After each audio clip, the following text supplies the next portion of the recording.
Okay, I want to go over controversial points with you, again, just so that you know what's going on, okay? What is it? We kind of discussed that, right? Trajectory. There's all these people up in arms because NASA changed the JPL website. They said they were going to change the JPL website when it got closer so that they could update it with more facts of where it is. Okay. Length of the orbit, nobody knows for sure. You know, nobody knows for sure. But it's looking around 10 to 13,000 years, so it's a big orbit. Size of the coma, this is the latest thing that's on all the blogospheres. Leonid Elenin, who has a website, spaceops.org, listed the coma size as 600,000 kilometers across, which supposedly is very normal. So he put that out. There were all these other bloggers that came out saying, oh my God, gloom and doom, blah, blah, blah. But if you go right back to his website, he goes, but that's normal and it's no big deal. Okay. Missing portion of Google Sky. If you go to Google Sky and you Google where this comet was supposed to be in 2007, there is a cut and paste job out of there. Still. Prophecies, Mayan, Hopi, everyone is jumping on the prophecy bandwagon, saying that Elenin is the Kachina. I go back to what I always say, I think we should talk to the Mayan and the Hopi to see what their predictions are about this. But so far, nobody's come out to say that this is any negative thing around the comet. Okay? Is this considered a comet? Is that what they're calling it, or are they still in controversy about it? Depends on who you talk to. NASA's saying it's a comet, it's a comet, it's a comet. In fact, they just came out yesterday again and said it's a comet. Oh, okay. But there is a lot of controversy over what NASA's telling us. And this one, on the NASA Buzz Room, this is the one that actually piqued my interest the most. The NASA Buzz Room was a forum on NASA where people could go on and share what they know, what they think about NASA-related things. Somebody went into the NASA Buzz Room, supposedly a NASA employee, and posted something, and this is on YouTube. It was on the NASA Buzz Room. They videotaped it, and he said, you know, wow, I've recalculated this, and it's coming in a whole lot closer than I thought it was. And immediately following, they took the NASA Buzz Room down, and it hasn't been back up yet. Although I will say that I personally have emailed people at NASA. You know, I'm one of those little, you know, I go to the website, I go to the bottom, and says for information contact, so I do. And I've been having several conversations with different people at NASA saying, you know, you gotta help me out here. You know, I'm trying to debunk some of this stuff, but you're not helping me with this, you know. So I don't have a good answer for that. Nobody else there seems to have a good answer either. I will say, however, that I have done not a lot of, but a fair amount of research on the Sumerians, their texts, what their creation story is, and how it very much mirrors the Old Testament, the original Bible, and how it looks like it's passed down. And there is quite a bit of evidence to say that Nibiru is real. However, if you look at that same source as the text, Nibiru has an opposite orbit as the rest of our solar system. Our solar system goes counterclockwise. Nibiru comes in clockwise. Elenin is coming in counterclockwise. It also doesn't match with Sitchin's time frame right now. But I still have a hard time believing, if we had a planet inside our orbit that was bigger than Jupiter, our amateur astronomers would be seeing it. And everybody with binoculars, I mean, I've seen Jupiter with one of those little, you know, on a clear night up in Sedona, I saw Jupiter with a little telescope. So we've seen some of the controversial points. This is another controversial point that I really want to go over with you guys. It'll bring 3 days of darkness. And I've done radio shows, various interviews, classes, and this is always the one that captures people's attention the most. So I want to talk about it a little bit. They're predicting that it could bring 3 days of darkness. Okay. Could Elenin shadow the Earth? I'm going to go through this slide fairly quickly. I found this on a website. I researched this guy, and I went through all of the comments, and he seems to kind of know what he's talking about. Okay. I'm not smart enough to do all this math, so I just wanted to give you kind of the high points. He's taking how big the sun is, Elenin's closest point to Earth, how big the coma is, and I misspoke, I said 600,000 earlier, it's 200,000. Using some calculation, I didn't research what the inverse rule was. Here's some more, okay.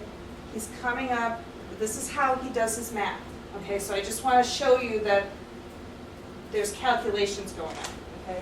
They're over my head, but there's calculations going on, okay. Elenin shadow, okay, so with a coma of 200,000 kilometers across, which they are saying that is the coma, and it's traveling 80,000 kilometers per hour, okay, and that is supposedly how fast it's going, Elenin would block out the sun for 40 hours, okay. However, this number should be considered a low-ball number because Elenin's coma should increase in size as it approaches the sun, which we talked about earlier. As it gets closer to the sun, the coma gets bigger. So with a coma of 360,000 kilometers, it would black out the sun for 3 days or 72 hours.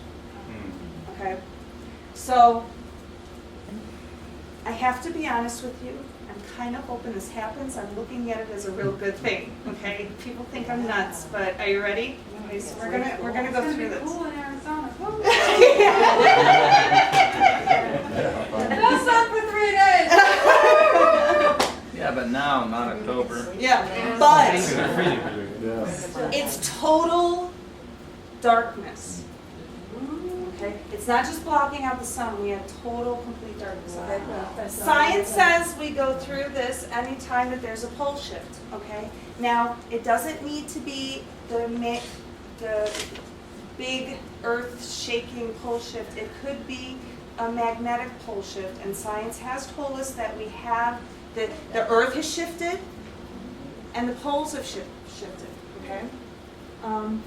Anywhere from 2 to 4 days is when we go through this darkness, and the Maya, the Hopi, the Egyptians all have prophecies and stories about how the sun used to rise over here and now it rises over here, and then it used to rise over here and now it rises over there. Okay. They say the last time was 3.5 days.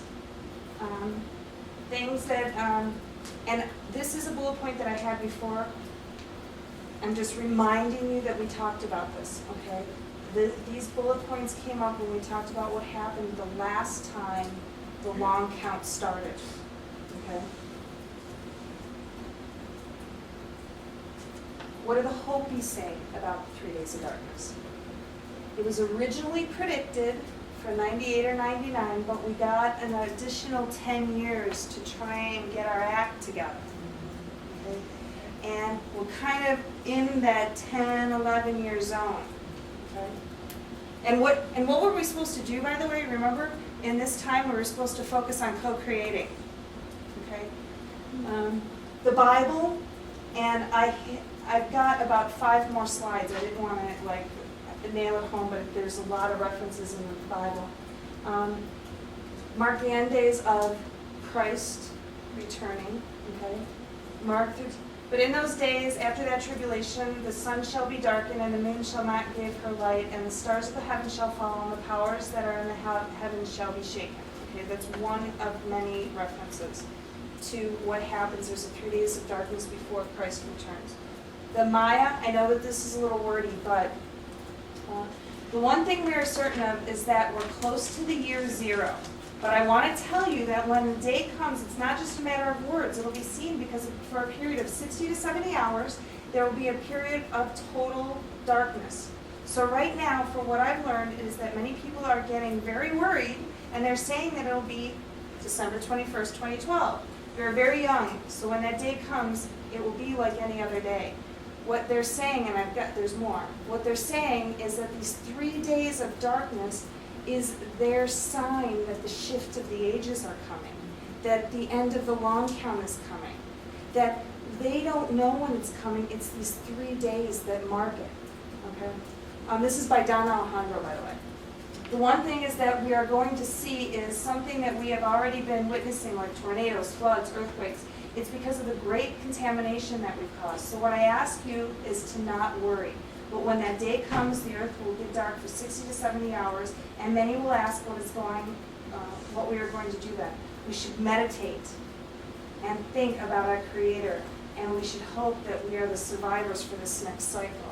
What he talks about is this is a good time. This is a time of, imagine, total darkness where you can focus, and this is when you feel your connection with the Creator. This is when you can focus on your own light from within. Okay. What do we do? What does the Hopi tell us to do? Restore our bodies to health by eating natural grains such as wheat, rice, millet, and corn. Not bad. Grandfather said, we have to stop fighting each other. He said, people are not the enemy. The corporation is the enemy because we are being greedy and taking profits now without regard to the future impact on our environment. Sound like what we heard through all those world ages and all of what we were supposed to be doing?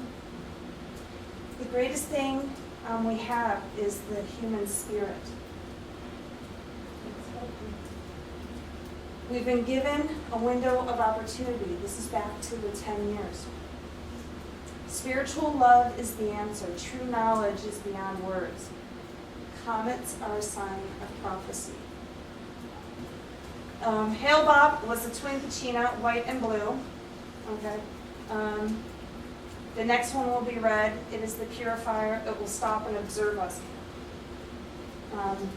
If we are not purified enough, it will finish the job for us. But, okay, that sounds bad, right? But, if there is Armageddon, it will be within each of us. So we're back to the free will.